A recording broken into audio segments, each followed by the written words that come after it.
अब मैं आपसे एक सवाल पूछता हूं, 2 टाइम आप खाना खाते हैं, मान लो एक इंसान 2 बार खाना खाता है। पहला मील उसमें विटामिन सी 100 mg है, दूसरा मील खाता है उसमें विटामिन सी 500 mg है। तो 500 mg मुंह में गया, पेट में गया, राइट? या ये ले लेते हैं, एक आदमी, यही आदमी पहला मील खाता है, दूसरा मील खाता है, तो किस वाले में ज्यादा विटामिन सी उसके बॉडी में जाएगा, पहले वाले में, दूसरे वाले में? जब हम कोई भी चीज खाते हैं वो इंटेस्टाइन में जाता है, मैंने आपको बताया था। Now the liver which is the brain, वो डिसाइड करता है कि कितना न्यूट्रिशन की बॉडी को एक्चुअल में जरूरत है, राइट? तो ये भी हो सकता है कि 500 mg पेट में गया और उसमें एक भी mg बॉडी के अंदर गया ही नहीं, डिपेंडिंग ऑन कि उसकी जरूरत बॉडी को है कि नहीं। That is our gatekeeper decide करता है। तो ये कोई लॉजिक नहीं कि हमें ज्यादा विटामिन सी लेंगे तो ज्यादा विटामिन सी जाएगा या कम लेंगे तो कम जाएगा। That logic does not work the way we expect. इसका साइंटिफिक एविडेंस मैं आपको दूंगा, राइट? फॉर एग्जाम्पल, एक ऑरेंज लीजिए, आप एक्सपेरिमेंट कीजिए, उसको लैब में दीजिए, उसमें 53 ग्राम अगर फॉर एग्जाम्पल विटामिन सी निकल रहा है। उसी बैच का एक और ऑरेंज लीजिए, उसको भी लैब में दीजिए, उसमें आप देखेंगे 10 गुना ज्यादा भी विटामिन सी निकल सकता है।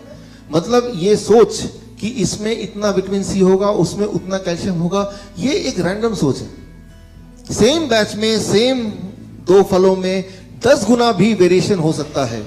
तो अगर हम ये सोचते हैं कि मैंने 10 संतरे खा लिए तो लगभग इतना विटामिन सी चला गया होगा, वो कैलकुलेशन फेल हो जाएगी। उसी तरह से जिस तरह से अगर आप कैलकुलेट करने लगे कि एक्सेलरेशन, वेलोसिटी, बॉल कैच करने से पहले, और फिर आप सोचें अब मैं ज्यादा बेटर कैच कर पाऊंगा, आई एम श्योर कि आप नहीं कर पाएंगे। उसी तरह से तो ये जो कैलकुलेशन है, ये कैलकुलेशन हम करने के लिए नहीं बने। हमारा जो understanding about this very less, and we should not do that calculation. Let it happen by the liver, right? उसको करना चाहिए, ना कि हमें करना चाहिए। अब देखिए इसको, let me make you understand. जैसे मैंने आपको बताया कि फूड आता है, जब कोई चीज खाते हैं तो कितना उसमें डाइजेस्ट होगा, कितना बॉडी उसको एब्जॉर्ब करेगी, उसमें से भी कितना बॉडी ट्रांसपोर्ट करेगी, उसमें से भी ऑर्गन डिस्ट्रीब्यूशन कितना होगा, और फिर बायोकेमिकल कितने न्यूट्रिएंट जो एक्चुअली काम करेंगे, और कितना बॉडी में स्टोर होगा और कितना बॉडी रिलीज करेगा। ये एक ऐसी चीज है जो इतना एब्रप्ट है, इतना रैंडम है कि आप उसमें कुछ भी कैलकुलेट नहीं कर सकते, कुछ भी कैलकुलेट नहीं कर सकते। उसकी जो अंडरस्टैंडिंग है वो अभी तक इवॉल्व हुई ही नहीं है। तो जब भी कोई बोलता है कि आपको तो दिन में विटामिन सी इतना लेना चाहिए ग्राम, बोलता नहीं है वो हर्बल लाइफ, आपको तो इतना ग्राम विटामिन B12 लेना चाहिए, वो तो फूड से मिलेगा नहीं, तो आप मेरे वो डब्बे से ले लो। फिर आप भी सोचते हैं यार हेल्थ नहीं तो क्या, तो आप अपना पैसे कमाई का कुछ पार्ट उसमें दे देते हैं। हर्बल लाइफ है और what ever it is, right? Nutrilite है, तो वो कैलकुलेशन नहीं हो सकती, राइट? वो कैलकुलेशन एक रैंडम कैलकुलेशन है, उस कैलकुलेशन को बेस हो ही नहीं सकता। बिकॉज जब आप कुछ खाते हैं, जैसे मैंने बताया, कितना बॉडी में डिस्ट्रीब्यूट होने वाला है किसी भी एक पल, वो टोटली एक अलग बॉडी की इंटेलिजेंस है, सेलुलर इंटेलिजेंस।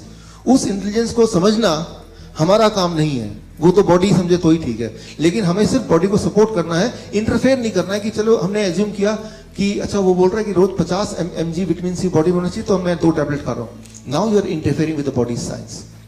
हमारा ब्लड वेसल में जब ब्लॉकेज होता है तो डायमीटर कम होता है कि बढ़ता है? घट गया, तो ब्लड प्रेशर बढ़ेगा ही घटेगा? बढ़ जाएगा। अब दवा से जब आप प्रेशर घटाते हैं तो एक्चुअली हार्ट को वीक करते हैं तो प्रेशर घट जाता है। लेकिन प्रेशर का घटने का मतलब ब्लॉकेज घट गया क्या? तो प्रॉब्लम वहीं की वहीं है, सिर्फ वो पैरामीटर चेंज हो गए। और बदले में क्या हुआ, वो जो इंसान है वो ब्लड प्रेशर घटाने के चक्कर में उसका हार्ट कमजोर हो रहा है। At that cost he is getting the right और expectedly right blood pressure.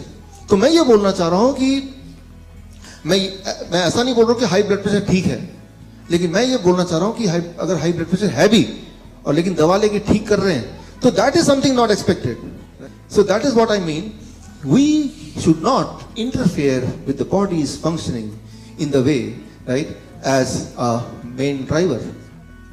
Now, एक दुनिया का सबसे बड़ा, एक बहुत ही respected, prestigious journal है, a very prestigious journal, it's called Nature, right? So Nature journal में इन्होंने prove किया कि जब भी कोई न्यूट्रिशन मतलब विटामिन सी हो गया, विटामिन ए हो गया, बीटा कैरोटीन, या फिर और कोई मिनरल हो गया, जब वो फ्रूट्स के या सब्जियों के अंदर रहता है तो उसकी ताकत काम करने की कई गुना 263 टाइम ज्यादा होती है इन कंपैरिजन टू जब उस न्यूट्रिशन को अलग से निकाल के एक टैबलेट में भर के आप उसको खाने लगते हैं। It doesn't work the way it should work.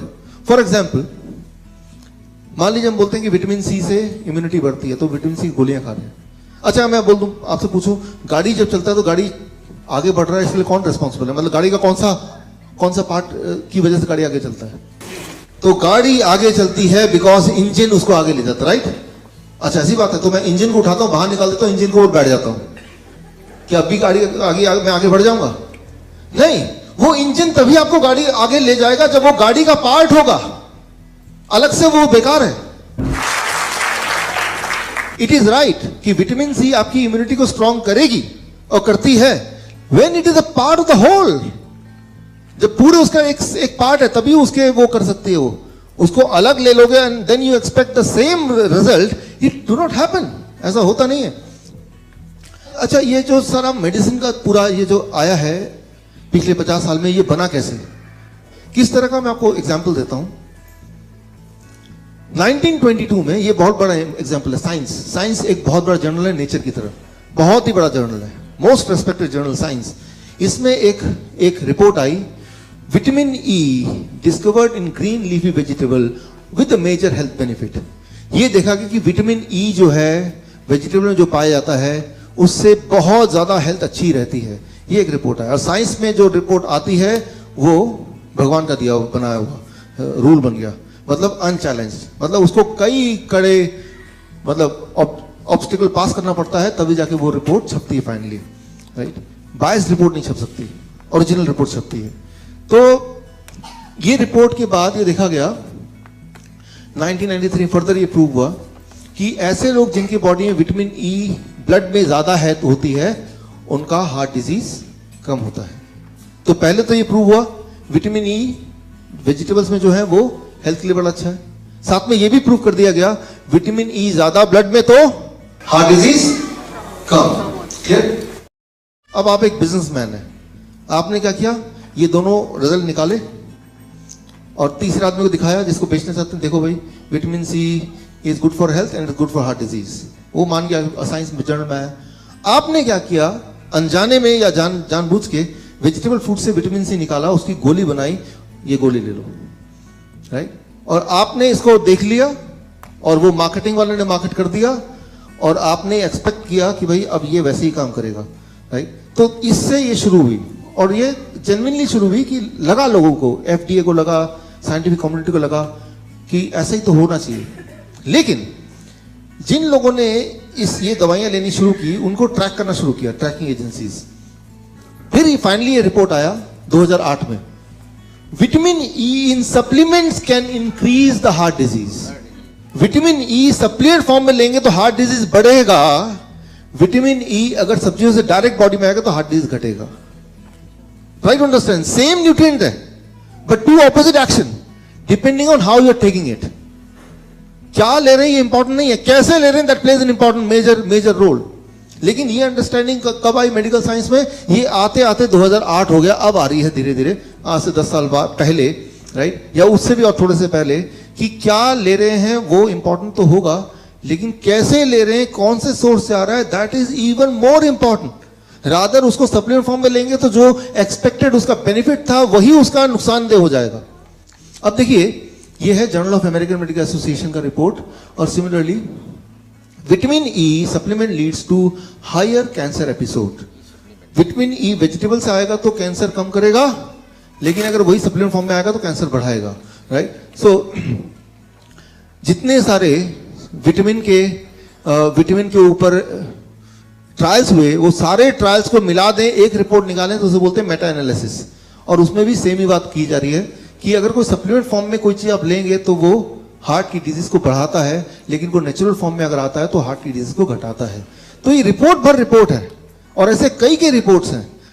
एक और एग्जांपल देता हूं, one last example. Beta carotene from fruits and vegetable blocks the cancer growth. Beta carotene अगर फ्रूट एंड वेजिटेबल से बॉडी में जाता है तो वो कैंसर की ग्रोथ को वहीं रोक देता है।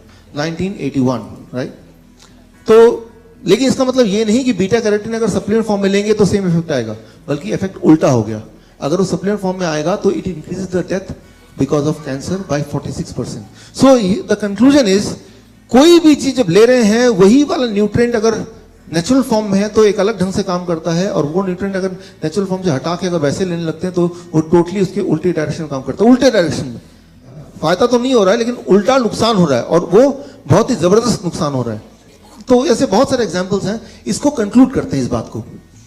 मान लीजिए एक एप्पल लेते हैं, उसको स्लैब में डालते हैं, तो एप्पल के अंदर जो न्यूट्रिएंट है वो ये सारे लिस्ट किया हुआ है मैंने, करीब 100 से ज्यादा न्यूट्रिएंट है। In apple there are about 100 nutrient. तो वो 100 न्यूट्रिएंट जब टुगेदर होते हैं आपस में, राइट, तो जाके वो न्यूट्रिएंट आपको वो वाले लाभ देते हैं जो लाभ की आप उम्मीद करते हैं। लेकिन उसके बीच में से अगर विटामिन बी निकाल दिया, एक टैबलेट बना दिया, विटामिन सी निकाल दिया, एक और टैबलेट बना दिया, then again expecting the same result, वो रिजल्ट नहीं आएगा। फायदा तो नहीं हो रहा है, लेकिन उल्टा नुकसान हो रहा है, और वो बहुत ही जबरदस्त नुकसान हो रहा है।